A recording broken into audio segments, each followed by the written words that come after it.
Good morning. We just did the cab mounts on the 2016 F250.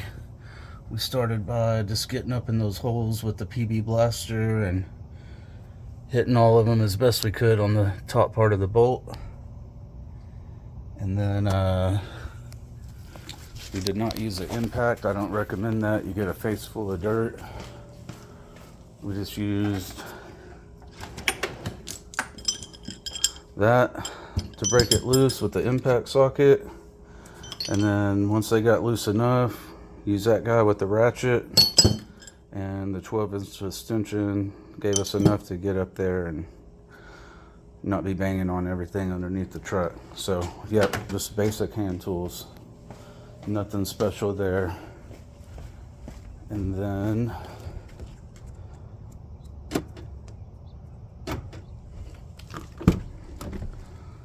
we have this guy, the bolt heater. Keep the bolt heads for about 60 seconds. This is my buddy, so I got to get it back to him. 1800 watt, I believe, electric bolt heater. We hit each bolt for 60 seconds, let it rest for a second, and they broke loose. So we have one guy on each side of the truck. We were handing the tools back and forth as we got wore out, trying to get the bolts out, take a little break. And we got all 8 bolts out on both sides. And then we used a 4x4 with a rag on top of it and a floor jack, and we just jacked it up right here and did the back 2, and then we jacked it up right here and did the front 2. If I was going to do it again, I'd probably take the step rails off and jack it up like here and here simultaneously, so there's not so much weight on one area of the cab, because we did get some flex on the front. It looked a little sketchy, but we did one side, got the old ones out. Oh, and a sledgehammer, and a pry bar.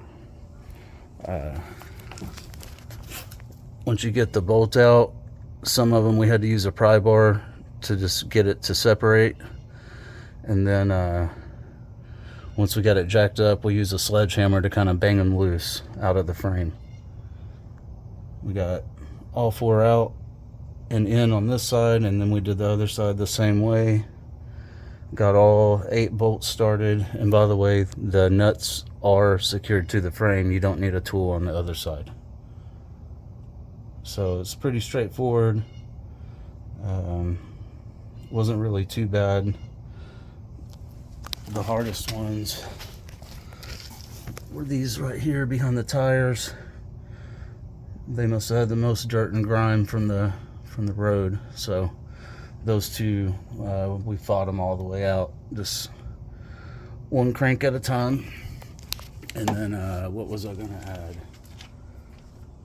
Torqued them down to 76 foot-pounds torque. Oh, and we realigned the cab. So the cab right here was lower, the body line was lower than the bed, and the cab stuck out, and it was negative on the other side. So we opened both back doors and used the jack under it to take a little weight off, and we were able to get the cab lined back up with the bed as best we could. We both eyeballed it and agreed that looked good. So it's probably within a 1/4 inch, but it looks way better. And one other thing to add, it lifted the truck probably about 3/4 of an inch. There's a much larger gap here between the bumper and the cab. I'm going to say at least 3/4 of an inch. So it does make the truck look a little taller in the front. As far as ride, yes, the ride is way better, and no more creaking. So, peace.